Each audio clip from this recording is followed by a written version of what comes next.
এদের অতিরিক্ত কোনো সুযোগ সুবিধা দেয়া যাবে না, অর্থাৎ এটা দিলেই সঙ্গে সঙ্গে কোর্ট অফ কন্টেম্প হবে। এটাই উনি চাচ্ছেন, পরীক্ষাটা না হোক।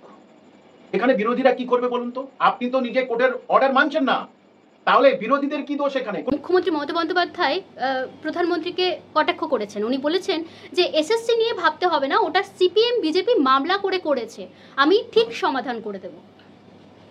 কত রকম যে কত বর্ণময় চরিত্র না মহিলা, এটা ভাবার বিষয়। একজন শিক্ষক এইরকম ধরনের কথা বলবে একজন মুখ্যমন্ত্রীর সম্বন্ধে, তাকে সম্মান করা উচিত। প্রত্যেকটা মানুষের, আমার শিক্ষক হিসেবে তাকে সম্মান করা উচিত। কিন্তু তিনি যে এই যে খেলাটা খেলছে, তাতে অযোগ্যদের বাঁচানোর খেলা। এই গত পরশু কি বললেন? পরীক্ষায় বসতে হবে, রিভিউ হবে। তাহলে আজকের এই কথাটা বললেন, তাহলে সেটা সবাই বুঝতে পারছে।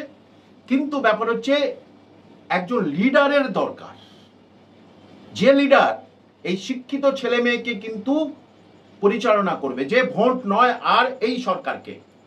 তারা কান্নাকাটি করছে এবং ওই যে অবাক হবেন, শুনুন, ওই যে যারা তাদের নাকি টাকা ফেরত নেবে না, সেই জন্য রিভিউ হয়েছে। যে ওরা এতদিন ধরে কাজ করেছে, তাহলে শ্রমের মর্যাদা হিসেবে তো ওদের দিতে হবে। তারা তো দুর্নীতি করে চাকরি পেয়ে, তার চাকরিটা প্রথম থেকে বাতিল, তারপরে তার শ্রম কি করা হয় এটা। আর দ্বিতীয় হচ্ছে কে, যে এই যে মারাত্মক জিনিস, যে যারা চাকরি হারা, যোগ্য বা যোগ্য, তাদের জন্যে শোনা যাচ্ছে, কালকের বুঝতে পারবো, সূত্র মারফত আমি জেনেছি এবং এটা থাকছে, শুনছি, যে যারা ওই চাকরি হারা তাদের শিক্ষাগত অভিজ্ঞতার জন্য নাম্বার ধার্য করেছে।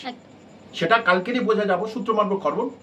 শুনুন, সুপ্রিম কোর্ট পরিষ্কার করে বলে দিয়েছে, এদের অতিরিক্ত কোনো সুযোগ সুবিধা দেয়া যাবে না, অর্থাৎ এটা দিলেই সঙ্গে সঙ্গে কোর্ট অফ কন্টেম্প হবে।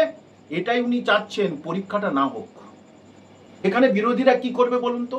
আপনি তো নিজে কোর্টের অর্ডার মানছেন না, তাহলে বিরোধীদের কি দোষ এখানে? কোনো তো দোষ নেই।